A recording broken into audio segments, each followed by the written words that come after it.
የህወሓት ከፍተኛ አመራሮች እርስ በርስ መቧጨቅ፣ የደህንነቱ መዋቅሮች ሚስጥር እናም ከፕሪቶሪያው ስምምነት ማግስት በትግራይ ጀነራሎች በፌዴራል መንግስቱና በኤርትራ ኃይሎች መካከል የተዘረጋው ድብቅ የኮንትሮባንድ የወርቅ ንግድ መስመር ጉድ ይፋ ሆኗል። የኬሪያ ኢብራሂም አስደንጋጭ ኑዛዜ ለሻቢያ ከምገረድ ለብልጽግና በንበረከክ ይሻለኛል፣ የጌታቸው ረዳ ከባድ ውንጀላ ህወሓትን ከሰሜን ኮሪያ የባሰ የወንጀለኞች ኢንተርፕራይዝ ሲሉ የገለጹበትና የትግራይ ወጣቶች በኃይል እየታፈሱ ወደ ሱዳን ስለመሸጣቸው የተነገረው አነጋጋሪ ቃለምልልስ፣ የሰማዕት መለስ ዜናዊ ታላቅ ሚስጥር ማጋለጥ፣ በአባቷ መለስ ዜናዊ ቤተሰብ ላይ የተከፈተው የስም ማጥፋት ዘመቻ ዋና መሪ ማን ነበር? የትግራይ ቲዲኤፍ ጀነራሎችስ ከኤርትራ ኃይሎች ጋር በመሻረክ እንዴት የወርቅ ማዕድንን እየዘረፉ ነው? እነዚህን መረጃዎች እስከ ፍጻሜው ድረስ አብራችሁን ከቆያችሁ በዝርዝር የምታደምጡ ይሆናል። ሰብስክራይብ ያላደረጋችሁ አሁኑኑ ሰብስክራይብ በማድረግ ቤተሰብ እንድትሆኑ እየጠየቅን ወደ መረጃው እናመራለን። የቀድሞዋ የፌዴሬሽን ምክር ቤት አፈ ጉባኤ ኬሪያ ኢብራሂም ከፋና ቲቪ ጋር ባደረጉት አስገራሚ ቃለምልልስ በትግራይ ፖለቲካ ውስጥ ያለውን ትልቅ የውስጥ መከፋፈል ፍንትው አድርገው አሳይተዋል። ኬሪያ በንግግራቸው አሁን ላይ በትግራይ በበላይነት የተቀመጡትን እነ ደብረጽዮን ገብረ ሚካኤልን በቀጥታ ነው የከሰሱት። የህወሓት አመራሮች የትግራይን ህዝብ ለሻቢያ አሳልፈው ሰጥተዋል። ኬሪያ እንዳሉት የቀድሞ ድርጅታቸው ህወሓት ትግራይን ለማጥፋት ሌላ ታሪካዊ እድል እየፈለገ ላለው ለሻቢያ ለኤርትራ መንግስት ተላላኪ ሆኖ እየገረደ ይገኛል። ህወሓት ለህዝቡ የሚያስተላልፈው መልእክት የብልጽግና ተንበርካኪ መሆን የለብንም የሚል ቢሆንም በተግባር ግን እየሆነ ያለው ተቃራኒ ነው ብለዋል። ኬሪያ ሲናገሩም ለሻቢያ ከምገረድ ለብልጽግና በንበረከክ ነው የምመርጠው በማለት የህወሓትን አሁን ያለበትን የውጭ ጥገኝነት በጽኑ አውግዘዋል። ይህ የሚያሳየው በትግራይ ከፍተኛ አመራሮች መካከል የነበረው መተማመን ሙሉ በሙሉ መናጋቱንና የህዝብን ድጋፍ ለማግኘት የሚደረገው ፕሮፓጋንዳ መክሸፉን ነው። በሌላ በኩል የጠቅላይ ሚኒስትሩ የምስራቅ ጉዳዮች አማካሪ አቶ ጌታቸው ረዳ በብሔራዊ ቴሌቪዥን ቀርበው በህወሓት ላይ ታይቶ የማይታወቅ ከባድ የፖለቲካ ናዳ አውርደውባቸዋል።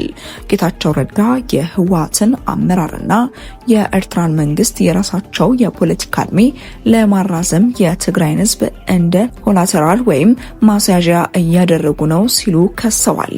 በትግራይ ላይ የደረሰው ታላቅ ጥፋት የፈጸመው የኤርትራ ኃይል ቢሆንም የህወሓት አመራር ግን ዛሬ የራሱን ስልጣን ለማቆየት ሲል ከዚሁ የኤርትራ አገዛዝ ጋር በድብቅ እየሰራ መሆኑን ይፋ አድርገዋል።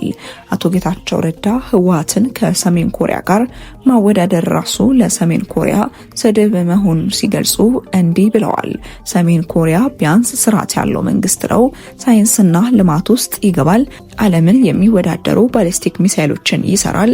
ህወሓት ከሰፈር በተለቀመ ጥይት ገጥሜ በሰው ማበል ዘመቻ መንግስት ቀይራለሁ ብሎ የሚያምን ከስህተቱ የማይማር ቡድን ነው። በተጨማሪም ህወሓት በቅርቡ ያወጣውን የግዳጅ ወታደራዊ ምልመላ ህግ አራዊት ሲሉም ጠርተውታል። ይህ አዋጅ ወጣቶች በግዳጅ ካልተመለመሉ የ50 ሺህ ብር ቅጣትና እስራት የሚጥል በመሆኑ ከፍተኛ የሰብአዊ መብት ረገጣ መሆኑን አቶ ጌታቸው ረዳ ጠቅሰዋል። ጌታቸው ረዳ እንዳሉት የህወሓት አመራር የትግራይ ወጣቶችን ስደተኞችን ለመጠበቅ በሚል ሰበብ እስከ ሱዳን ደማዚንና ኮርሞ ድረስ በመውሰድ በጦርነት ላይ እያስፈጃቸው ይገኛል። ይህ ውንጀላ ጠቅላይ ሚኒስትር አብይ አህመድ በህዝብ ተወካዮች ምክር ቤት ህወሓት የትግራይ ልጆችን እያፈሰ ለሱዳን እየሸጠ ነው ካሉት ንግግር ጋር በቀጥታ የሚገጣጠም ሆኗል። ጌታቸው በማጠቃለያቸው ህወሓት ከመወገድ ውጪ ሌላ ተስፋ የሌለው የወንጀል ኢንተርፕራይዝ በመሆኑ አንድ አዳር እንኳን በስልጣን ላይ ሊቆይ አይገባም ብለዋል። ከገዢው ፓርቲ ጋር በመስራታቸው ካዲ ለሚሏቸው ወገኖችም እኔ እንደ ወንጀለኛ መጠየቅ ያለብኝ ይህን ወንጀለኛ ቡድን በወቅቱ ባለማጋለጤ ነው፣ የፈለኩትን ታርጋ ቢሰጡኝ እንደ ሽልማት ነው የምቆጥረው ሲሉ በቁርጠኝነት ተናግረዋል።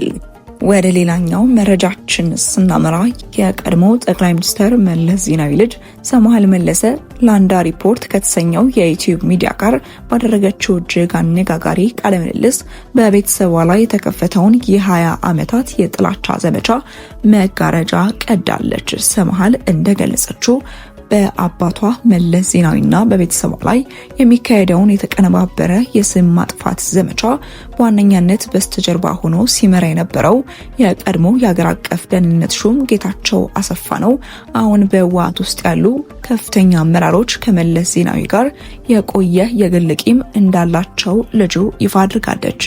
ዶክተር ደብረጽዮን ገብረ ሚካኤል መለስ ዜናዊ በወቅቱ የስራ ቦታውን ወደ ደቡብ ትግራይ ማይጨው እንዲቀይር ስላደረገ ቂም ይዟል። ፈትለወርቅ ገብረ እግዚአብሔር በ1997 ዓ.ም በድርጅታዊ ግምገማ ወቅት መለስ በሰነዘረባት ጠንካራ ትችት ምክንያት እስካሁን ቂም አርግዛ ትገኛለች። ሰምሃል ስትናገር መለስን በቀጥታ ማጥቃት ስላልቻሉ የቤተሰቡን ደካማ ጎን መርጠው እኔና እናቴን ማጥቃት ላይ አተኮሩ ስትል በምሬትም ገልጻለች። ከዚህ ሁሉ በላይ ሰምሃል ያወጣችው እጅግ አስደንጋጭ መረጃ የትግራይ የወርቅ ማዕድን ዘርፉን የተመለከተው ነው። ከፕሪቶሪያው የሰላም ስምምነት በኋላ የትግራይ መከላከያ ኃይል TDF እንደ ጀነራል ምግብ ኃይሉ ያሉ ከኤፍድሪ መከላከያ ሰራዊትና ከኤርትራ ኃይሎች ጋር በጋራ በመሻረክ በትግራይ የወርቅ ማዕድን ቁፋሮና ንግድ ላይ በከፍተኛ ሁኔታ ተሰማርተው ኢንቨስት እያደረገው መሆኑን አጋልጣለች። ጀነራሎቹ ለገዛ ወዳቸውና ጥቅማቸው ብለው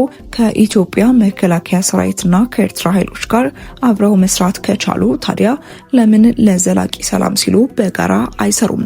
ሰምሃል ይህንን ድብቅና የተከደነ የወርቅ ንግድ መስመር በዋናነት የሚያስተሳስረውና የሚመራው የህወሓት ጽህፈት ቤት ኃላፊ የፈትለወርቅ ገብረ እግዚአብሔር ወንድም የሆነው ተደማጭ ነጋዴ ዳዊት ገብረ እግዚአብሔር መሆኑንም ይፋ አድርጋለች። ይህ ግለሰብ ከዚሁ ከኤርትራ ጋር ካለው ድብቅ የወርቅ ንግድ ትስስርና የገንዘብ ዝውውር ጋር በተያያዘ በዱባይ ከተማ ለጥቂት ጊዜ ታስሮ እንደነበርም ሰምሃል ጨምራ ገልጻለች። የተከበራችሁ ተመልካቾቻችን እነዚህ 3 መረጃዎች የሚያሳዩን አንድ ትልቅ እውነት አለ። በትግራይ ክልል ህዝቡ በረሃብ በስደትና በጦርነት ጠባሳ እየማቀቀ ባለበት በዚህ ጊዜ የክልሉ ሊቃንና ወታደራዊ አመራሮች ግን በአንድ በኩል ስልጣን ለማራዘም ከትላንት ጨፍጫፊያቸው የኤርትራ መንግስት ሻዕቢያ ጋር ድብቅ የፖለቲካ ጋብቻ መስርተዋል። በሌላ በኩል ደግሞ ከጠላትነት ወደ ወዳጅነት በመቀየር በቢሊዮን የሚቆጠር የወርቅ ማዕድን ኮንትሮባንድ ንግድ ከኢትዮጵያና ከኤርትራ ወታደራዊ ኃይሎች ጋር በጋራ እየተሻረኩ ይዘርፋሉ።